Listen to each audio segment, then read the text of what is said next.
Bonjour, bonsoir. Warner Brothers, studio mythique fondé en 1918, c'est-à-dire quelques années après Paramount et Universal. Alors dans le contexte hollywoodien actuel, c'est vrai qu'il y a tellement de coproduction, de co-distribution, qu'on a un peu perdu l'image du studio mythique de l'âge d'or d'Hollywood. Heureusement qu'il y a encore quelques fidèles qui préfèrent n'avoir qu'un seul interlocuteur. Ce sont les fidèles de la Warner. Nous en avons choisi deux et nous allons les mettre en grande star dans cette nouvelle édition d'Hollywood Live. We want George!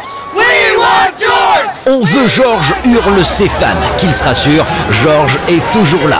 Que ce soit à Hollywood, ou bien en Caroline du Nord, ou même à la descente du train, dans la salle de cinéma, en conférence de presse. Bref, George Clooney est partout à la fois pour la promo de sa nouvelle comédie d'époque, Jeu de dupes. Moins beau que George, certes, mais beaucoup plus puissant, Joel Silver, que l'on surnomme le producteur TGV. Il nous en met plein la vue cet été avec Speed Racer, la nouvelle folie des frères Wachowski. Avec nous également les vedettes de ce film, Christina Ricci et Emily Hirsch. Décidément, George Lucas ne se lasse pas de sa guerre des étoiles. Avant d'attaquer la série télé Star Wars, il sort en salle Clone Wars sous forme de film d'animation. Et ce ne sera pas chez Fox, mais chez Warner. Y aurait-il de l'eau dans le gaz entre Fox et George? Thank you. As far as Star Wars goes, my loyalty is primarily to Fox, and they get first shot at everything. And if they don't feel they can use it, then I will take it somewhere else. In this case, my second home now is Warner Brothers, so I will probably bring it to Warner Brothers second. Ah, il est fort ce Lucas.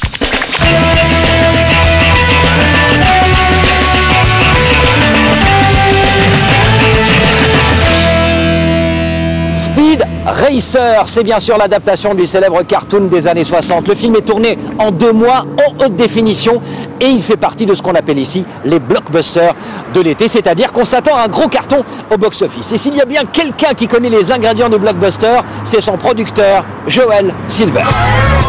30 ans maintenant, ou presque, que Joel Silver produit des films. Silver, c'est le producteur hollywoodien tel qu'on l'imagine, c'est-à-dire puissant, imposant, filou et une terreur, disent tout bas ceux qui ont bossé pour lui. Autre qualité de ce passionné de mode vestimentaire, la fidélité, au moins dans le boulot. Car depuis ses débuts, Joel Silver a toujours joué sous le maillot Warner. Warner's here, everybody else is here, so I feel like I'm fortunate to be with the best company in the business, and I love working with them. I love the management, and we've done great movies together. You know, the Lethal Weapon series, the Matrix series, hopefully the Speed Racer series. So, how does it work today, Joel? I mean, you arrive at Warner, you say, I have a project, and they say, go. No. I mean, we work through the process. You know, I mean, you work through the idea, and you feel everybody gets together and sees what they want, and we hopefully get to the place where we're all happy and we can make the movie that is the biggest success. Un carton au box-office. C'est le seul objectif que se donne Joel Silver à chaque nouvelle production. Et il n'hésite pas, Joel, à mettre le paquet pour séduire son public, ce fameux public popcorn. Comme par exemple donner carte blanche aux frères Wachowski, les réalisateurs de Matrix, pour adapter la série Speed Racer à leur sauce. Et puis la bande-annonce, ça a l'air totalement fou. You won't place. I guarantee you right now, you won't even finish the race. It's really something you've never seen before in your life. The visuals are staggering. It's just an incredible fun. It's a big family movie. It's for everybody. And they really worked hard to make it look different and look unique and really feel fresh and original.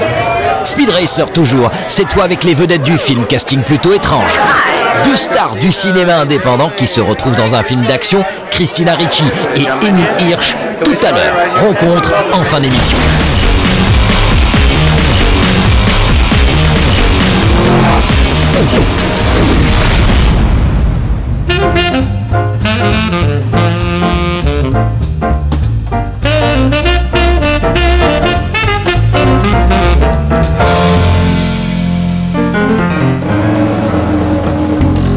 Un vieux restaurant qui ne paye pas de mine et qui n'a pas changé depuis 62 ans. C'est The Smokehouse. Alors on bouffe très mal ici, mais ça reste la cantine de la Warner. Les studios Warner sont juste en face et surtout les bureaux de George Clooney. Alors la légende raconte que c'est dans ce restaurant que l'acteur aurait signé son premier gros contrat. Vrai ou faux? De toute façon on s'en fout. Le plus important est de savoir que George Clooney, pour rendre hommage au resto, a appelé sa propre boîte de production Smokehouse. charme et notoriété sont les clés du succès de monsieur George Clooney. Car dès que Jojo esquisse un sourire, tout le monde dit Amen. Même les ex-girlfriends, les ex-copines qui ont pourtant autre chose à faire que tourner une comédie romantique sur le football américain des années 30. Oh my goodness, I didn't have to see the script, you know, I just heard he was going to send something, I said fine. What am I doing? Craft service? Fine. Set building? I'll do it, whatever. Et croyez-moi, Zellweger ne dit pas ça uniquement pour nous faire plaisir et faire plaisir à son ex. Elle a suivi George Clooney à travers les États-Unis pour une tournée promo marathon. Une tournée bien réfléchie qui passe par les petits États et surtout par Maysville, la ville où a grandi George Clooney. Projection de jeux de dupes sur place présentée par le père de George, Nick Clooney, célèbre présentateur télé. How many relatives we had. I was surprised by that. My God, look at them, all of them running. Les autres étapes du Tour des USA en images.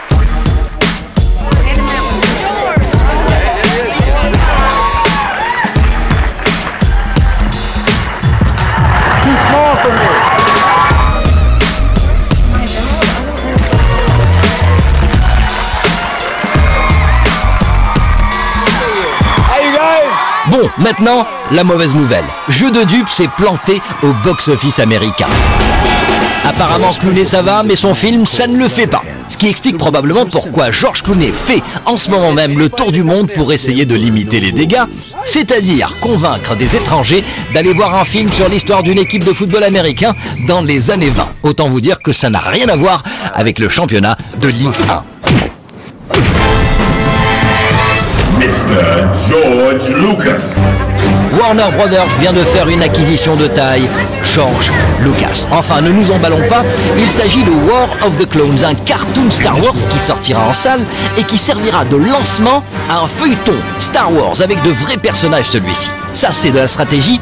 Et quand on demande maintenant à Lucas quel genre de public il compte cibler, Television, it'll be a little unusual. It's not a sort of an adult comedy, and it's not a kiddie show. It's exactly like the features. What you do behind the wheel of a race car?